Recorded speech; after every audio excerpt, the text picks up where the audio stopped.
मधुपुर नामक गांव में आशीष अपनी पत्नी सुधा और अपने 2 बच्चों के साथ रहता था। आशीष गांव के चौधरी जो वहां का सबसे बड़ा जमींदार था, उनकी खेतों में फसल उगाने का काम किया करता था। ए जी, घर में राशन खत्म हो गई है, आप जमींदार साहब से कुछ पैसे क्यों नहीं मांग लेते? पैसे लेकर आप राशन का सामान ले आना। सुधा, बारिश की वजह से फसल ठीक से नहीं हो रहा है, इसलिए लगता है जमींदार साहब मुझे पैसे नहीं दे रहे हैं। फिर भी मैं देखता हूँ कोई उपाय करके। इतना बोलकर आशीष खेतों की तरफ चला जाता है। आशीष जब खेतों पर पहुँचता है तो देखता है कि वहाँ पहले से ही जमींदार साहब खेतों का मुआयना कर रहे हैं। अरे आशीष, आ गया तू? चल, अच्छा हुआ तू आ गया। इस बार तो फसल लग रही है, अच्छी ही होगी। चारों तरफ तो हरियाली ही दिख रही है मुझे। हाँ मालिक, क्यों नहीं। अगर भगवान शिव का आशीर्वाद रहा तो सब अच्छा ही होगा।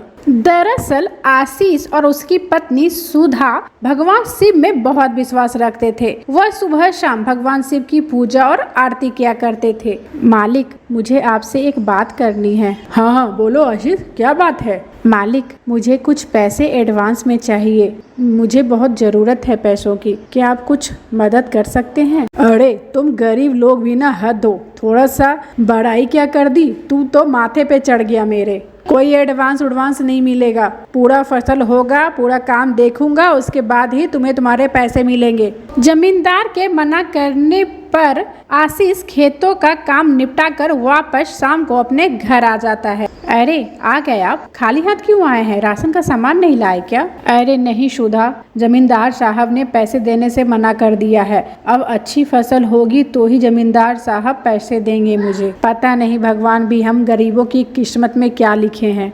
ए जी, आप चिंता मत कीजिए, सब ठीक हो जाएगा, बस भगवान पर विश्वास रखिए। ठीक है सुधा, मैं नहा कर आता हूँ, फिर भगवान शिव की आरती करते हैं साथ में सब। उसके बाद आशीष नहाने चला जाता है। नहा कर आने के बाद वो अपनी पत्नी और बच्चों के साथ भगवान शिव की आरती और पूजा करते हैं। उसी रात उस गांव में जोर की बारिश होने लगती है। वो बारिश का कहर ऐसा था कि बारिश थमने का नाम ही नहीं ले रहे थे। बारिश का कहर लगातार 7 दिनों तक चलता रहा।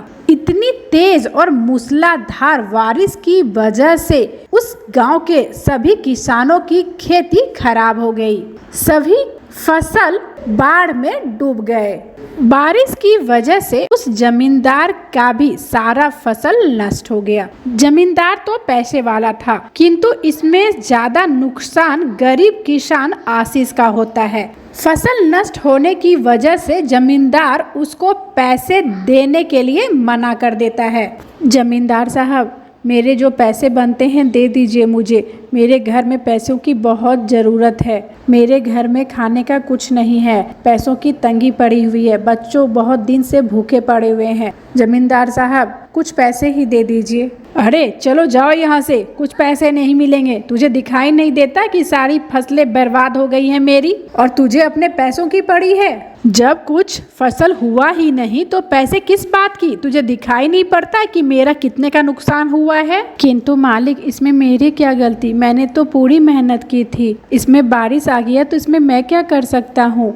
समय से पहले ही बारिश इतना होने लगा, इसमें मेरी क्या गलती है मालिक? और फसल तो सभी के बर्बाद हुए हैं मालिक, सिर्फ आपका ही नुकसान नहीं हुआ है। आप तो अमीर लोग हैं मालिक, आपको फर्क नहीं पड़ता, किंतु मेरे रोजी रोटी तो इसी काम से चलता है।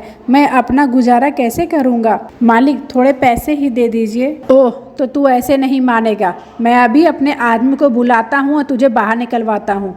अरे रामू, शामू, माधव, कहाँ हो तुम लोग? जरा यहाँ आओ। हाँ मालिक, बोलिए। अरे माधव, जरा इस गरीब किसान को बाहर निकालो घर से।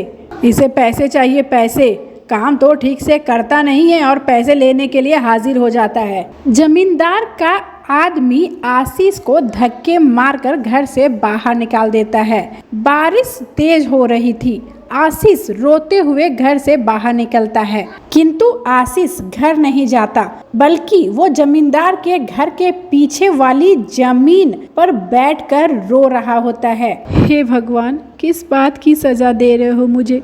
मैंने तो अपनी तरफ से पूरी कोशिश की थी। अब ये बारिश आ गया था, इसमें मेरी क्या गलती है प्रभु? आशीष रोते हुए वहीं पर बैठा होता है। तभी वो देखता है कि कुछ देर बाद दो आदमी जमींदार के पीछे वाले रास्ते से एक बोरी में सामान लिए बाहर आ रहे हैं। आशीष समझ जाता है कि ये दोनों आदमी कोई चोर हैं। वो दौड़ते हुए जाता है और उनका रास्ता रोकता है। अरे कौन हो तुम लोग और ये बोरी में क्या लेकर जा रहे हो? तुम दोनों तो चोर लगते हो। क्या है इस बोरी में, दिखाओ मुझे, वरना मैं अभी जोर जोर से चिल्लाऊंगा। अरे हटो, मुझे जाने दो, हम दोनों का रास्ता छोड़ो तुम, वरना तुम्हें यहीं पर मार डालूंगा। चलो हटो यहाँ से। नहीं, मैं तुम्हें नहीं जाने दूंगा। पहले तुम बोरी में दिखाओ कि तुम क्या लेकर जा रहे हो। ओह, तो तुम ऐसे नहीं मानोगे, रुको मैं तुम्हें अभी बताता हूँ। इतना बोलते ही चोर अपने पॉकेट से चाकू निकाल लेते हैं। दोनों चोरों के साथ आशीष की हाथापाई होने लगती है, जिसमें आशीष को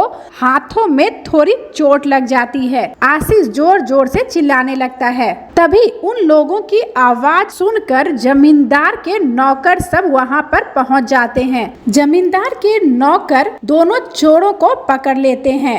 इतने में जमींदार और उनका परिवार भी वहां आ जाता है। अरे आशीष, तुम यहाँ इतनी रातों में क्या कर रहे हो? मालिक कुछ नहीं, बस मैं ऐसे ही खेतों पर बैठा था। तभी मैंने देखा कि ये दोनों चोर बोरी में कुछ भर कर ले जा रहे हैं। ओह, तो तुम दोनों चोरी करने यहाँ आए हो? और इस बोरी में क्या है? माधव, जरा बोरी खोलना, देखो तो इस बोरी में ये लोग क्या लेके जा रहे हैं। मालिक, इसमें तो बहुत सारे गहने और मालकिन के जेवर जेवरात हैं। ये देखिए मालिक, ये चोर तो पूरी तिजोरी ही साफ कर दिया है। ओह, जमींदार के घर में चोरी, मैं अभी पुलिस को बुलाता हूँ, रुको तुम दोनों अभी। इसके बाद जमींदार पुलिस को कॉल कर देता है। पुलिस आकर दोनों चोर को पकड़ कर ले जाती है। इसके बाद जमींदार आशीष से बोलता है, आशीष मुझे माफ कर दो, मैंने तो तुम्हें तुम्हारी मेहनत के पैसे भी नहीं दिए और तुमने आज मुझ पर इतना बड़ा उपकार किया है। मुझे मेरी गलती का एहसास हो गया है। आज तुमने मुझे इतनी बड़ी मुसीबत से बचाया है, तुम्हारा धन्यवाद मैं कैसे करूं? अरे मालिक, ये तो मेरा फर्ज था। ठीक है आशीष, ये लो कुछ पैसे जो तुम्हारे ही मेहनत के हैं। ये पैसे लो और घर जाओ और अपने बच्चों की देखभाल करो। आशीष पैसे लेकर खुशी खुशी घर चला जाता है। दूसरे दिन आशीष फिर से खेतों पर जाता है और अपनी जी जान लगाकर उसमें फसल उपजाने के लिए मेहनत करता है। इस बार जमींदार का रवैया पूरा बदल चुका था। वो बीच बीच में आशीष को उसके मेहनत का पैसा दे दिया करता था, जिससे आशीष का भी घर गृहस्थी अच्छे से चल रहा था। इस तरह आशीष खुशी खुशी खेतों पर काम भी करता और अपने परिवार की देखभाल भी करता और मन ही मन भगवान शिव को धन्यवाद देता।